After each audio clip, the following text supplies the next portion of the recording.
A spider suddenly floated in the air, unable to understand what was stopping it from reaching its goal. An energy blade was thrust into the monster's back, slicing through its insect body and leaving a large wound. Craig couldn't believe what was happening because just a second ago, Shin was on the verge of death. The spider's body fell at Shin's feet, nearly crushed with green blood. The hero of the story believed the most effective tactic was to create several swords and quickly handle the swarm of monsters. However, his mana didn't allow him to maintain multiple blades simultaneously, so he would control only one. A long energy ball appeared from the hero's finger, following Shin's will. In the end, a one-handed sword also formed from mana. The hero stood calmly in the middle of the cave, controlling his weapon with just the movements of his hand. The blade approached the spiders, attacking the hero very quickly, easily piercing the created insects and leaving large holes in their bodies. The melodious sound struck the monsters faster and faster as Shin used his weapon. The hero of the story felt invincible, standing in the middle of the battlefield unscathed. He thought he could never have dreamed of such power,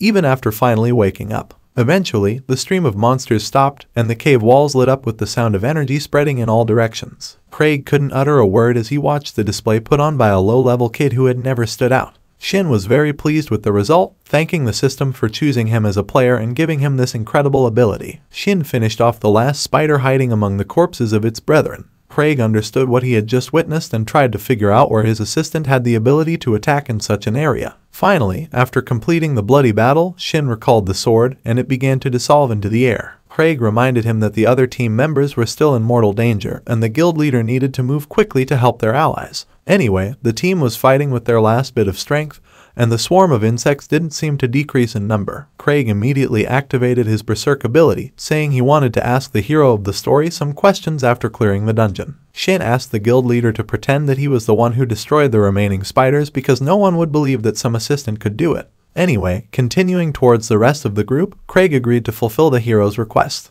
A few minutes later, the battle finally ended. The giant spider bodies and webs burned on the cave floor after Craig's powerful rampage to save their lives. He said he did not expect to see such a famous guild leader in this low-level dungeon. Craig apologized for trying to hide his identity and explained that he just wanted to explore the gate quietly without attracting much attention. Suddenly, a female mage interrupted the guild leader, asking him to accept their heartfelt thanks for saving the team. The girl blushed with embarrassment, saying that Craig's slaughter of the spiders was incredible and that she would be delighted to take a photo with the famous person as a keepsake. The heroes turned to the sound behind them. It was Shin and Andrew, who had started exploring the cave for useful resources. They successfully gathered all the valuable items and ensured no monsters were around, but they also found a corridor leading deeper into the cave. Andrew offered to explore it, but the team captain disagreed with such an adventure. He believed the hunters only had a little strength left, and the expedition would be dangerous. Additionally, the intelligence had been wrong about the number of spiders in the dungeon, and it was unknown what could be expected in the depths of the cave. Moreover, the gate was separate from the earth, and the dungeon's logic differed greatly from normal reality. Even though the dungeon had been carefully studied up to this day, its principles were still not fully understood. Not every hunter could adapt to the dungeon immediately, and this experience usually ended in death. People began seeking help from scouts, individuals who were awakened and specially trained. These scouts were hunters with camouflage or tracking skills that allowed them to remain undetected. After such explorations, the level of the dungeon could change significantly depending on the data obtained. Scouts became a crucial link in the chain of interaction between the awakened and the gates. John mentioned that while the accuracy of intelligence was high, it never reached 100%, making it very likely that the dungeon the team entered had been misclassified. Andrew humbly suggested continuing the exploration of the gate, as an experienced hunter was fighting alongside the team. However, the captain insisted that it was dangerous to proceed because it was unknown what might be lurking in the depths of the cave, especially since even with the presence of the guild leader, one of the team members could lose their life due to negligence. The swordsman pleaded with the leader, sparking a desire to complete the dungeon for his personal goal. The tank still doubted the feasibility of continuing the expedition. No treasure is worth a life. Anita joined Andrew and also wanted to reach the end of the cave and obtain the valuable reward that might be hidden in the boss room. John's speech was interrupted by the guild leader, and Craig announced that he, too, was ready to continue the journey. He said that he came to fully explore the dungeon and might find something interesting in the boss room. The leader mentioned that the coordinated actions of the group would surely lead them to victory and that there was no need to worry. John bowed and thanked the experienced hunter for his confidence in the team's strength and agreed to continue the expedition. The tank added that he was naturally ready to hand over leadership to Craig if asked, but the guild leader requested that John continue managing the team as he was doing an excellent job. The knight agreed and suggested the team continue exploring the path they had found earlier. The group continued their journey through the dark rooms of the cave, and the female mage glanced back at Craig dreamily. Along the way, the cave turned out to be much larger than it initially appeared, but at least the team did not stumble upon any swarms of terrifying spiders. Finally, the group arrived at a large door that seemed to lead to the boss room. John stopped to give final instructions before the difficult battle with the monster. According to intelligence, the queen spider of the Legion awaited the team ahead. It was a giant spider capable of controlling its subordinates. Despite its large size, the queen was considered a relatively straightforward boss whose main task was to spawn Legion spiders. John placed his hand on the door of the room and added that anything could be expected because the intelligence might be wrong. Finally, the tank began opening the large door of the room. A thin beam of light burst into the room from outside, but so far, the inside remained in pitch darkness and nothing could be seen. The female mage used her staff to illuminate the room and assess the situation. Craig listened intently to his senses and felt nothing unusual. Furthermore, he did not even sense the slightest sign of the boss or any monsters in the room. However, the team found the queen. John ordered the team to get ready and raised his shield. The monster hovered menacingly above the hunters while Legion spiders approached within striking range. The female mage was pleased that this time the intelligence had provided accurate data and that the boss turned out to be the queen. She decided to strike first and began emitting mana energy from her staff. A discharge of electricity burst from the tip of the staff and shot toward the spider. The attack was so powerful that it cleared the boss's minions from the path and turned the small monsters to ash. Anita was thrilled to have destroyed so many opponents with just one spell, but her joy was replaced by shock when she noticed something strange. The queen was already dead. Its body was completely covered in large wounds, and a massive chunk of its body was missing. John couldn't understand how the boss could already be dead if the team had just entered the room. Sensing something was wrong, the tank turned and ordered an immediate retreat from the dungeon. Before he could finish speaking, the entire group felt an overwhelming energy surge in the room. The knight could barely suppress the urge to flee the dungeon in panic, and all his emotions were replaced by fear. A large purple claw descended on the defeated queen's body, striking it. In the corner of the room stood another monster that had managed to hide its presence. This spider-like monster was several times larger than the queen and resembled a cross between a human and a giant spider. It turned out that this monster was Arachne, the ruler of all spiders, possessing high intelligence and the ability to control all types of spider monsters. The team stared at the suddenly appearing boss in terror. Its level far exceeded the group's capabilities. Arachne decided to destroy the hunters with one blow of its massive claw but was thwarted by a barrier. Craig, who had activated his berserk skill, was the one who blocked the attack with his sword, saving the others from certain death. The guild leader did not understand how such a high-level monster could end up in the dungeon. Arachne's shield was strong, and without the ability to use a sword, it was impossible to leave a scratch on it. The monster did not expect such fierce resistance from the hunters, so Craig did not waste time attacking. He needed to inflict as much damage as possible before the sword collapsed, but he failed to deliver a fatal blow. The blade couldn't withstand the pressure and shattered into fragments. The guild leader found himself in an undesirable position, halted in midair and unable to avoid Arachne's attack. Shin came to Craig's aid and activated his crafting skills. Shin blocked the boss's strike with a blade that would serve as a temporary weapon for the guild leader. He asked Craig to buy time while he tried to craft a suitable sword to fight the formidable enemy. As an intelligent monster, Arachne realized she needed to shift her focus to Shin. The hero completed crafting a temporary blade for the guild leader. Having exhausted much of his mana in previous battles, Shin's body had now fully depleted in this state. Shin took a mana potion with him, which quickly replenished his mana reserves. The only condition for using this potion is that it can only be consumed once a day. Otherwise, addiction will set in, and the hunter won't be able to live without a new dose. Despite the limitation, the potion recharged the hero better than expected. Shin saw the confused team, unsure how to handle a monster of this rank. Shin thought they were lucky. Without Craig, things could have been much worse. Arkan could easily handle the Spider Queen of the Legion alone and wouldn't leave a wet spot of the low-ranking hunters, but at least the guild leader could withstand the monster's attacks of this level. Arkan continued his assault with a wicked grin, his claws striking blow after blow with incredible speed. However, Craig was fully focused and managed to fend off the monster's attacks with the help of the sword crafted by Shin. Shin ordered the team to prepare for a fight with Arkan, as he could change targets at any time. John didn't understand why so much confidence came from the low-ranking assistant.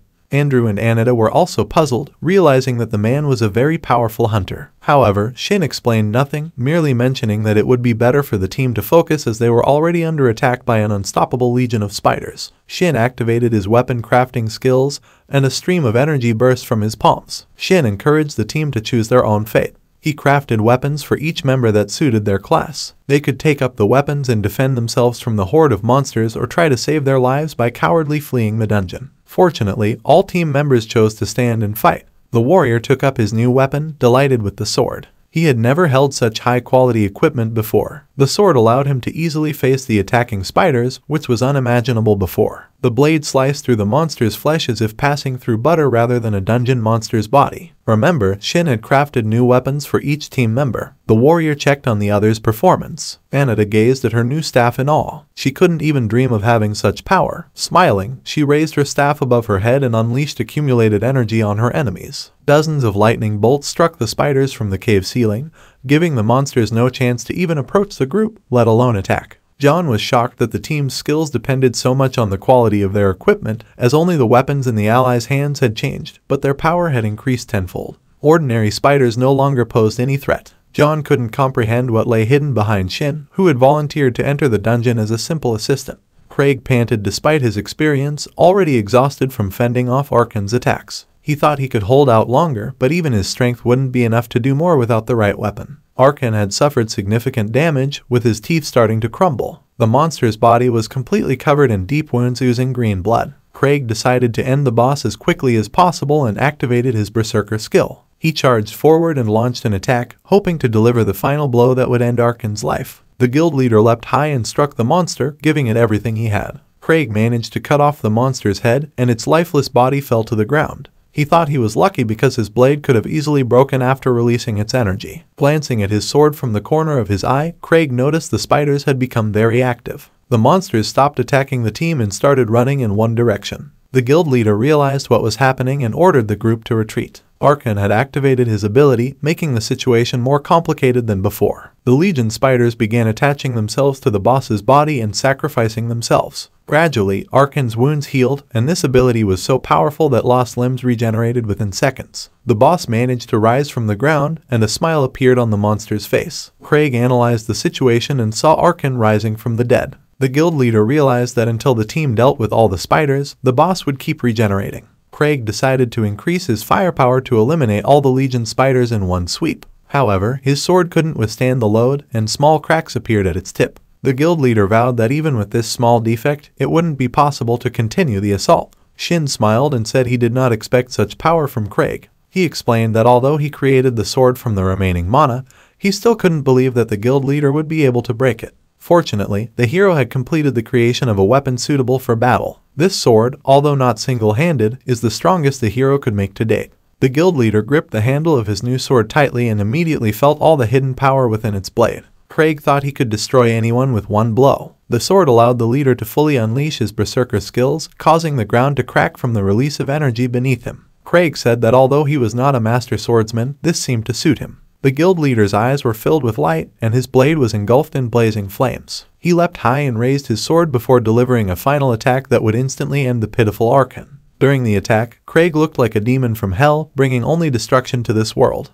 The temperature at the battle center was so high that the boss's face seemed to melt. Finally, Craig struck, and the explosion of energy tore Arkan's body in two, destroying and burning the Legion spiders. Shin observed the scene carefully and learned that Craig was using basic berserker skills. Perhaps this was the first time the guild leader had reached the full potential of this skill. Craig's body was entirely engulfed in flames, as was the massive sword he held in his right hand. Using this skill came with a risk because berserkers would lose their weapon if it was of low quality. The guild leader froze in place until streams of fire began to flow from his mouth. Then there was an explosion in the middle of the room as if someone had planted a bomb in the cave. Finally, the flames slowly subsided and the flashes grew smaller. The sword in the leader's hand was barely burning anymore, and Arkan's green blood covered the blade. Craig thought he had taken a significant risk because if he hadn't released all the energy, he would have gone mad. Seeing the perfectly crafted sword, he thought this was the second time he had fully used the skill since awakening. The guild leader realized he was very wrong when he thought Shin was just making exceptional weapons. Now he was sure that Shin was not an ordinary awakened person. The attention of the entire world would be on this extraordinary hunter. The heroes silently stared at the defeated boss's massive body, whose remains were still burning after Craig's attack. Shin looked up and realized why he was willing to enter the dungeon. This was the core he needed to complete the system's task. Shin decided to step forward cautiously and ask the guild leader one question. The hero wondered if Craig felt the energy emanating from his body. Craig replied that he didn't feel anything, and this time he was sure that Arak must love Shin. This answer was surprising because even high-level hunters didn't feel this kind of mana. Therefore, the man could absorb the energy he needed to move during the quest without fear of running into trouble. The interface told the hero that he had collected the necessary amount of mana to receive the reward. Now Shin had access to the skill of creating demonic weapons, which would be stored upon creation. Shin couldn't even imagine how powerful this equipment would be. He wondered if this equipment was known in his world. The interface showed that Arak had enabled the collection of half the mana needed for the second reward. Craig interrupted Shin's thoughts by calling his name loudly. He asked the leader to listen to him because the man had something to say. The man began to ask what had happened, but he didn't have time to finish his question. Craig started to bow and apologize for constantly inviting the hero to join the guild. The man said he shouldn't have shown such pressure because the man had already refused once. Shin couldn't understand what was happening to the guild leader. Shin expected everything except an apology. He asked the man to stop bowing because he wasn't used to such behavior from others. Johannes couldn't believe his eyes. He stood with his mouth open, unable to utter a word. The knight couldn't believe that such a high-ranking guild leader was bowing to an ordinary assistant. Johannes thought that Shin might be hiding his identity because the man had extraordinary power. The tank turned to check where the other team members were. Andrew and Anita were inspecting the room for monsters and valuable items, reporting that everything was clear. Andrew praised the sword made by Shin, saying that such a weapon was very satisfying for destroying monsters. Anita agreed with her friend and had never met an experienced weapon maker. But Johannes quickly cut the discussion short and said it was time for the team to leave the dungeon and contact the association for a report. Andrew and Anita didn't understand why there was such urgency, especially since the girl wanted to thank the guild leader and Shin for their help. But Johannes literally pushed them out, demanding to leave this disgusting place. The tank just didn't want to get involved in such a big guild's affairs to avoid trouble. Finally, the hero agreed to listen to Craig but asked the man to stop bowing because it was inappropriate behavior for someone of his position. Besides, he was only dealing with an ordinary low-level assistant. Craig said he understood that the hero wasn't interested in joining the guild or working with the guild leader himself. But he still asked the man to accept the tempting terms offered by the guild leader. The hero arrived at the magnificent Overkill Guild building. Lucy greeted him and said she was glad to see him again. She introduced herself as the Overkill Guild's secretary and was responsible for signing contracts. Shin thanked the girl for her work and said he didn't expect such a quick meeting. Lucy explained that the guild leader asked not to delay anything and that everything had to be ready in the morning. The contract will be signed in the guild's private reception room, where the confidentiality of the process need not be worried about. The girl invited Shin to review the contract, which reiterated the terms explained by the guild master in the dungeon. Shin read the contract carefully to ensure the terms were correct. He smiled with satisfaction. As the guild master had said, on paper, the proposal looked more convincing. Finally, the hero returned the contract to the table and confirmed his agreement. In the dungeon, Craig had offered the job at the guild informally. He understood the hero's need to conceal his identity, although not entirely. But the guild master promised to provide Shin with equipment, materials, and portal rights. Shin wondered how he deserved the favor from one of the largest guilds. Craig revealed only one condition for the privileges granted, which was to complete specific tasks. At the same time, the guild master did not demand absolute obedience from the hero. First and foremost, signing the contract was necessary so that the man could not join another guild. Their conversation was interrupted by the sound of approaching footsteps. It was a team from the Hunter Association coming to ensure everything was alright with the guild master. The guild master said it was time to conclude the talk and leave the dungeon. He hoped the hero would accept his offer because Persik was very eager to gain such a strong ally. Overall, Shin's plan was going as expected. The man wanted to convince the guild master to continue working with Overkill without joining the organization. Lucy mentioned that the hero could ask for anything he needed since he had signed the contract. She took a small box from her bag, which Craig had requested to be given as a gift. The hero took the box in his hands and wondered what was inside. He opened the gift, and a magical purple light emanated from the box. Shin looked inside, his expression showing no emotion. He thanked Lucy for the gift and quickly put the box in his backpack. Along the way, the hero took out a tablet with a list of items he needed. The girl checked the list of requested equipment and could not hide her surprise. Lucy said that the list was very extensive and would take at least a week to find and acquire everything. But the girl noted that the likelihood of these items being useful to a hunter with Shin's specialization was very small. The man said he did not ask for everything for himself but wanted to provide some equipment to others. In the afternoon, the hero arrived at the Hunter Association to find a girl and carry out his cunning plan.